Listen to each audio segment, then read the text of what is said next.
Okay, this is some more examples from 3.7. In this portion or this video, we're going to look at more just adding, subtracting, multiplying, and dividing with functions. And then there'll be a second video that is a pre-video for our next class session, which is the beginning of talking about the fifth operation, which is composition. And then we will continue that discussion before we review for the test that's going to happen on that same day. The test, remember, is either going to be Wednesday or Thursday, depending on which class you're in. But we will review on either Monday or Tuesday as well. So 3.7 is operations with functions. And what we found out in class is that you can add functions together, you can subtract them, you can multiply them, you can divide them, and then we can talk about their domains as well. So I want to start off again with an easy example, just some polynomials.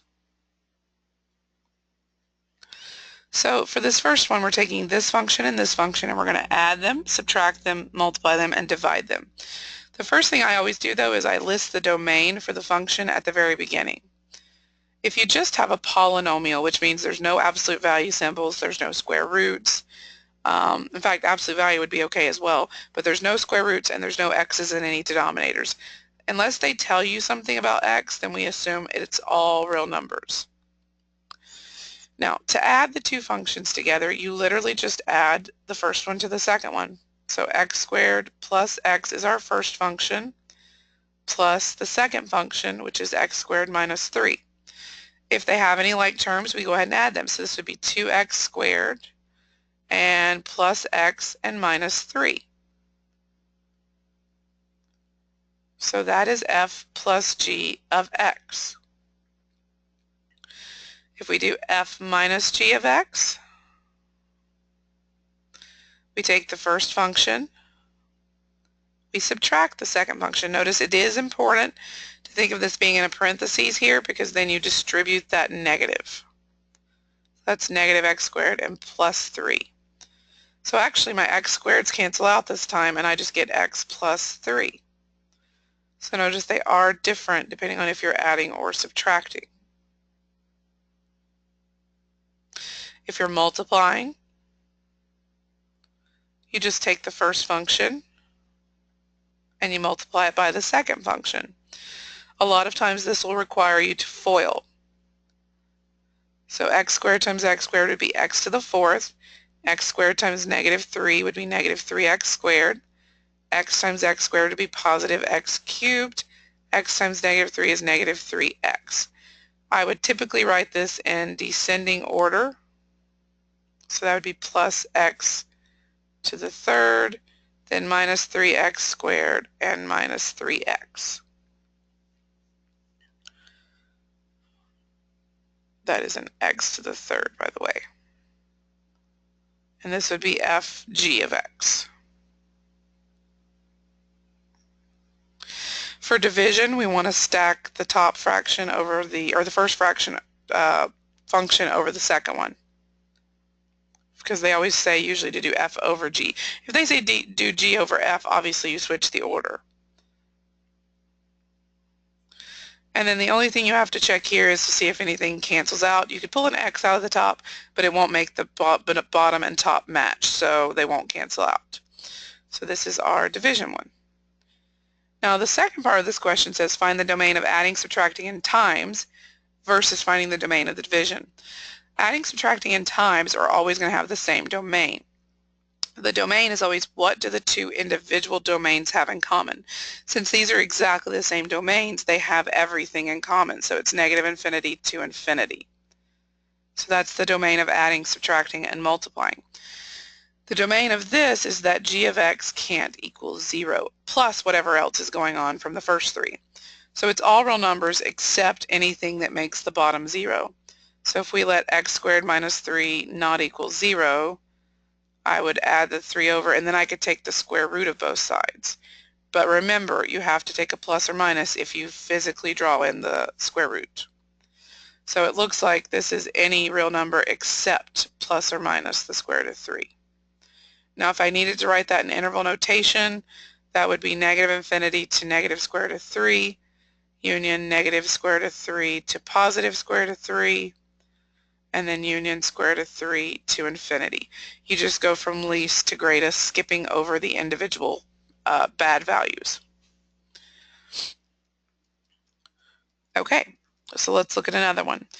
B part is one where you have a function that is square roots involved. So for example, if we try to add them, there's not really anything I can do. To add two square roots together, they have to have the same radical. They don't. They're both square roots, but they don't have the same insides. So that's actually as far as we can go for that. For subtracting, a similar fate. You write it and then notice that the radicals don't match inside, so we can't subtract them. Multiplication will be the first time we can actually do something, because as long as you're dealing with real numbers, multiplying says that you can multiply as long as they have the same square root or cubed root type, so as long as their root is the same. So we're going to FOIL that out inside there. That will be 3 times x. 3 times 4 is 12. Negative 2x times x is negative 2x squared. Negative 2x times 4 is negative 8x. I would reorganize that into negative 2x squared minus 5x plus 12. So there's my multiplication, and it's all underneath one big square root. Division, f over g, we would say, okay, that's the top one over the bottom one. And usually they don't make you rationalize this, but if they did, you would multiply top and bottom both by the square root of x plus 4. So what that ends up doing is that gives you the same radical on top that you had before, but now you're over just x plus 4, because you'll have x plus 4 times x plus 4 under a square root, so it'll be a perfect square. So this would be in rationalized form. Now, domain is trickier when there's radicals involved, because remember, in a square root you have to stay greater than or equal to 0. So 3 minus 2x has to be greater than or equal to 0. That means we would subtract over 3, which makes that a negative 3 over here, and then divide by negative 2. When dividing by a negative, it flips the direction of our inequality. So this actually ends up being less than or equal to 3/2. For this one, you still have to set it greater than or equal to 0, and that would mean we have to be bigger than or equal to negative 4. So when you talk about this, so this is the individual domains. Domain of this one, domain of this one. When you're doing an operation, you look at what did those domains have in common. So here's negative 4, here's 3/2. Greater than or equal to negative 4 goes this way, less than or equal to 3/2 goes this way. What they have in common is negative 4 to 3/2. So for adding, subtracting, and multiplication, the domain is negative 4 to 3/2. It's where those two domains overlapped, which was everything that they overlapped on when you shaded them. This one is the same domain, except we have to throw out anything that makes the bottom 0, which would be negative 4. So that means you drop off that bracket. That's the only thing that changes, because every other number would still be okay in the combined domain. The only new problem is that x can't equal negative 4, because that would allow us to divide by 0. So notice the only difference between these two domains was dropping the bracket to a parentheses.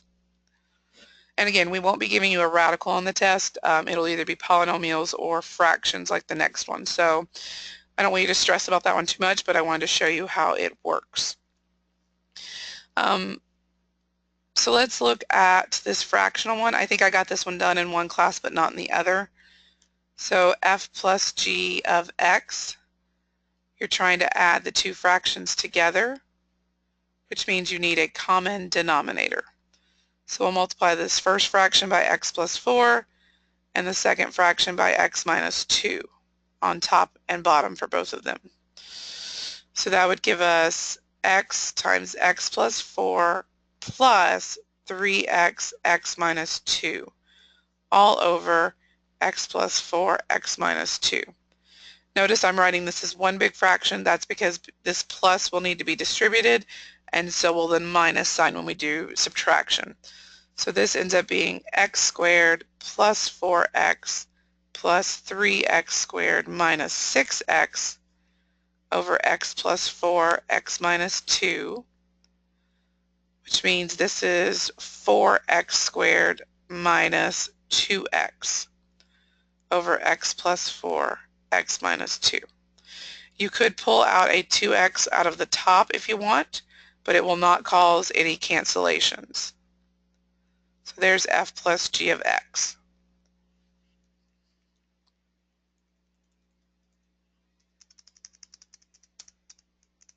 Go ahead and give myself some more room. Let's do the subtraction piece. So the only thing different in the subtraction piece is that now we're going to be subtracting between the two fractions. But if anybody's going to miss something, it's usually, and this is going to look exactly the same, you just change the middle sign. So I'm jumping right into this step. The middle sign right here is just going to be a minus. So notice this negative is going to get distributed. So this would be x squared plus 4x minus 3x squared plus 6x.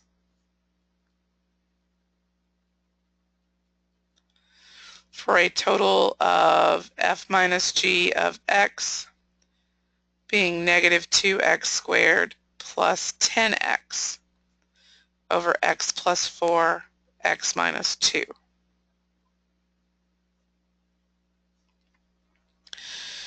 F times g, in this case, since these are fractions, multiplication is actually easier. The first one times the second one.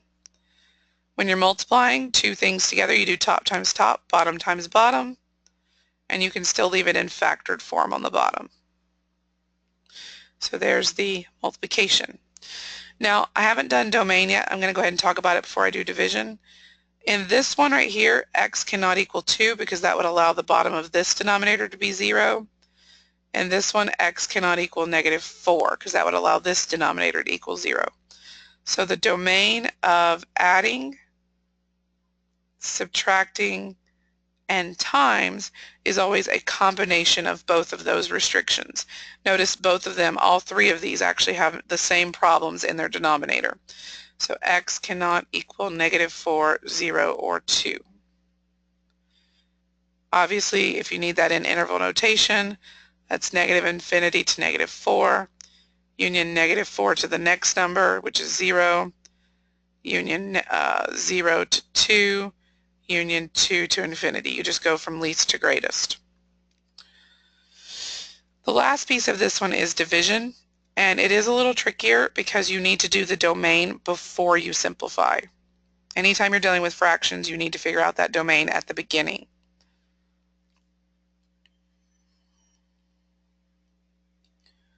Oh, hang on just a second. There we go. So f over g of x is the first fraction, f over the second fraction, g. The reason I do this here is because you clearly see that these two things are going to cause problems. They're in denominators. This is also in a denominator. It's in the big denominator. So we now have a new problem with the second fraction's numerator shows up in a denominator, which means, oh sorry, there was no 0 in this one. I was jumping ahead of myself. This one only had negative 4 and 2. I was already thinking about division, sorry. So let's fix that. For the adding, subtracting, and multiplying, they only had the 4 and the negative 4 and 2 as a problem.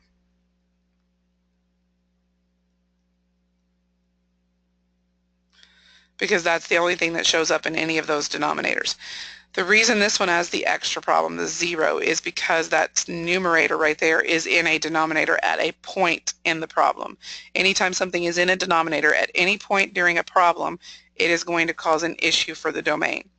So then this one, the domain of division, would be the not equal to negative 4, 0, and 2. Sorry, my brain jumped way ahead on that. Okay, so we do still have to simplify this. Remember, when you divide, you multiply by the reciprocal. So x over x minus 2 times x plus 4 over 3x. We multiply by the reciprocal of the bottom. The x's cancel out, so we have x plus 4 over 3 times x minus 2. So notice you can't tell the domain from the end, because if you look at the end, you think the only problem is positive 2.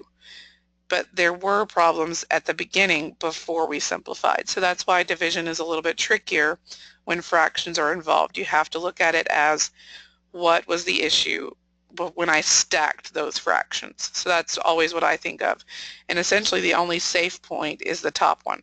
So, okay, that's going to be the end of this portion, and then I'm going to do a pre-video on just a little bit of composition.